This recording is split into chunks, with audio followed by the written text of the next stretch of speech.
Welcome back, gentlemen. It is 6 o'clock. We just finished work. That went well. The plan was just to get straight to work, but I got too much energy, so I'm gonna head to the gym real quick, put in a light cardio session, just like 30 minutes, 40 minutes on the treadmill, and watch some YouTube videos on how to properly set up the YouTube channel, just to make sure I'm not missing anything, and just learn the basics of it, so that actually my videos are seen, and how to do all that background information, all that background setup stuff. So yeah, ate clean, ate everything according to the plan, the meal plan, no foolishness. So tonight the plan is to get right after the gym, get back home, make my last meal for the day, and work on my writing and my reading. Pretty far on that, and then just do all the YouTube stuff I learned at the gym. And some thoughts were coming through, some thoughts that I had to share. Is like, if you're struggling with creating a plan, right? Because you don't know your goals, you just don't know what to do, and that's really new to you. Like, for my advice to you would be, figure out your fears. God said be bold and courageous, so figure out what areas in your life can you actually be bold. What areas can you be courageous, and figure out what areas what areas in your life are you scared? Where is fear, controlling you? And basically make a plan on overcoming those fears, right? Figure that out. Do some online research. Do things that put you in uncomfortable positions. Like, if you're scared to, socialize with people, go to places where there's people and just learn to say hello. If you're whatever it is, just figure out. Mine back in college was like, I was scared to ride a skateboard when I was younger, and I was like, in college I was like, no, I'm just gonna learn how to skateboard. It was longboarding. It's a little bit safer, but I started longboarding, and that was like a beginning of my journey of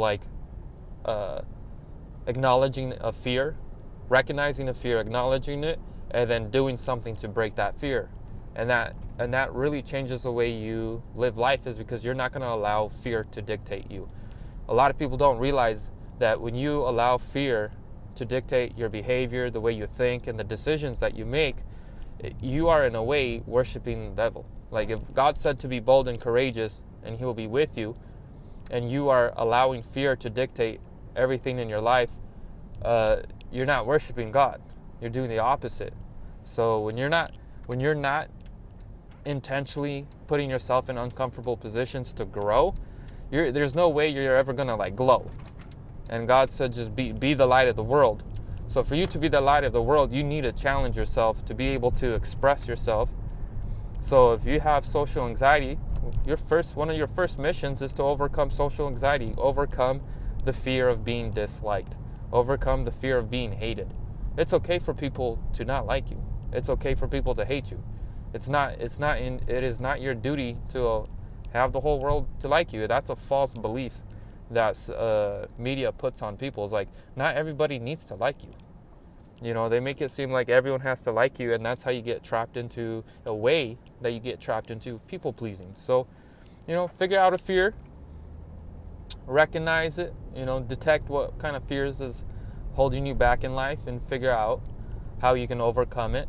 Make a plan, write it down, and then the next day, guess what?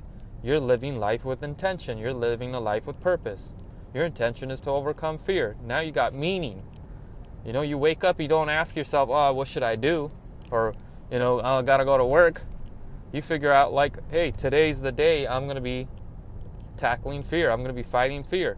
And that gives meaning into your life, especially when it comes to creating a spiritual life. Every day has meaning to it. You don't live a life without direction, right? But that takes planning, right? So, but I just pulled up to the gym, guys. I might make a video later tonight, but probably not. I'm gonna hop on back tomorrow, so I'm gonna look for a parking spot. But make sure you guys end the night well.